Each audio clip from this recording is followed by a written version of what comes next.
Yes, who's back? Back again. Panthers Fan reactions back. Blown a third period lead. Welcome back. Panthers Fan reaction 2025 to 2026. Not the dream start we were all hoping for. Panthers lose 6-3 to the Cardiff Devils. This one's not going to be very long, so I do apologise, but I've got a 2-show day tomorrow on the Isle of Wight, heading back down early tomorrow morning. And yes, it's been my first Panthers game in 7 months, and I may have done quite a bit of shouting. So my voice is still there, thankfully, but I don't want to injure it too much. But yeah, Panthers lose 6-3. Good game from both teams, quite evenly matched. The third period fell apart, but we'll come to that. Anyway, hello, by the way. Welcome back. I know it's been a while. We only had one last season, one Panthers Fan reaction, but I am hoping to do more, and I'll get onto that later on. But a feisty game, a nasty game. No, like, proper fights, though. Like scrums and players trying to fight players on the bench. But a very feisty game, a very evenly matched game. First period, very even. Literally, the only goal that made the only thing that went on the score sheet was Ryan Barrow broke away short-handed, and it took a deflection off of a defenseman and in. It was a really lucky goal for the Devils, really unlucky for the Panthers. Second period, a bouncing puck all around finds Brian Lemos in the slot. Lemos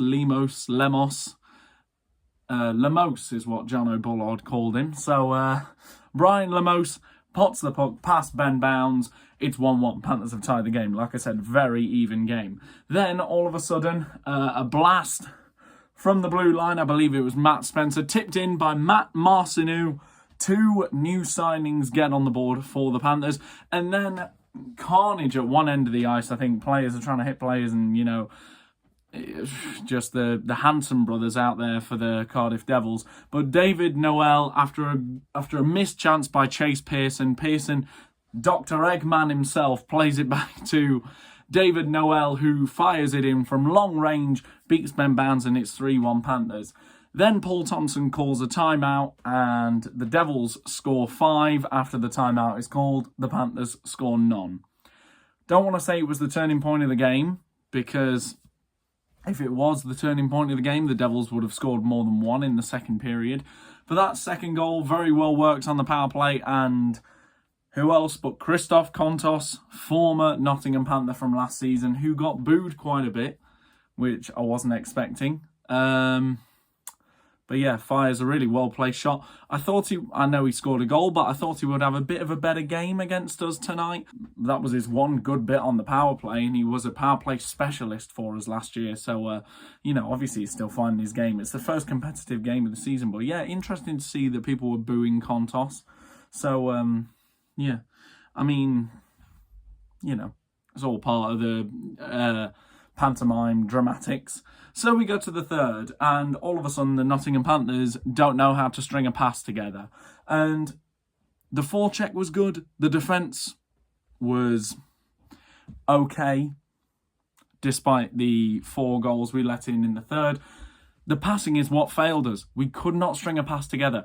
Cooper Zek turned into JC Brassard right in front of our very eyes. And not first-year Brassard, we're talking about second-year Brassard during the 2022-23 season, which was, you know, best not spoken about. Cooper Zek couldn't string a pass together. He really didn't have a good game from the third period beginning onwards. So yeah, the Devils, like, the strongest thing about the Devils this year is 100% their forecheck. They forechecked us hard in the first, especially in the second. That was the most chippy and feisty period of the game. And then in the third, they came out and they held back on the forecheck. And it's like the Panthers players were gripping their sticks too tightly because they were expecting bigger forechecks. And so they just... I don't want to say they got scared, but they couldn't find each other on the play. They couldn't string a pass together. And so the third goal for the Devils, it was a shot from Cole Sanford, tipped in by Nolan Yaremko. You know, you can't expect Grande to save a really well-placed tip like that. So Fourth goal, though, no idea what happened. A shot comes in from long range and Ben Davies is on the doorstep and taps it in. It's a scrappy goal, but, they all count. And speaking of the fourth goal, that fourth goal was on the power play. And the penalty called from that power play was a boarding penalty on Nolan Vulcan. And it was not a boarding penalty. I'm sorry. It was not in the numbers. The guy wasn't directly facing the boards. It was a good, solid hit. It was not a... I mean, feel free, when they release the highlights, come back to this video and, slow it down and just be like, right, that was a penalty. I was sat right in front of it and I didn't think there was anything wrong with that. If a Devils player did that to us, I wouldn't be happy, but I wouldn't be screaming for a penalty because, I'm not one of those fans where, one person gets, the slightest check along the boards and I'm screaming, where's a penalty, ref? I'm not that one of those kind of fans because, funnily enough, I've been watching the game for 16 years. And yeah, that wasn't a boarding penalty. So that changed the momentum a lot, definitely, when, something that shouldn't have been a call gets called as a penalty and the Devils score on it to take their second lead of the game, 4-3. And then the wheels completely fell off. We just didn't look like scoring. Fifth goal was... Who even scored the fifth goal? Ryan Barrow drives the net. Barrow had a good game tonight. Brandon Estes picks up the rebound and pots it in. And then a 3-on-1 for the sixth goal. I mean, guys, you're down by two. You're down by 2 goals. You gave up a 3-on-1. And, of course, the Devils score. And so... I'm not going to be one of those fans and say that the refereeing was questionable tonight. Actually, no, it was questionable, but I'm not going to come out and say it's the reason the Panthers lost because, oh my gosh, they missed some calls against the Devils as well. First game of the season, everyone's just trying to feel out how the season's going to go. The Devils have the Hanson brothers of the EIHL. The 3 guys from Slapshot that go around just being menaces to society. Cedric Lacroix, Riley Brandt and Connor Capone are those 3. The Devils are going to be an absolute nightmare to play against this year. They're going to be very hard on the forecheck. And Riley Brandt and Tyson Helgeson tried to fight someone on the Panthers bench. So, there was a lot of scrums in this one. It was started mainly by Brandt, Capone or Lacroix. There was a play down by the boards in the first period where Lacroix basically suplexed someone nearly into our bench. He got called for it. It was a penalty. But then Connor Capone, someone's down on the floor and Connor Capone gives 3 cross checks and doesn't get called. I'm not going to sit here and be like the reffing cost the Panthers the game because it didn't. The third period cost the Panthers the game. But the reffing was questionable. But what are you going to do about it? It's the EIHL. Literally, my last compilation is based on controversial calls. So... yeah, also, no idea the suspensions video was going to go as hard as it did. I can't believe that happened. So thank you to everyone that's watched, liked and commented on it. I really appreciate it.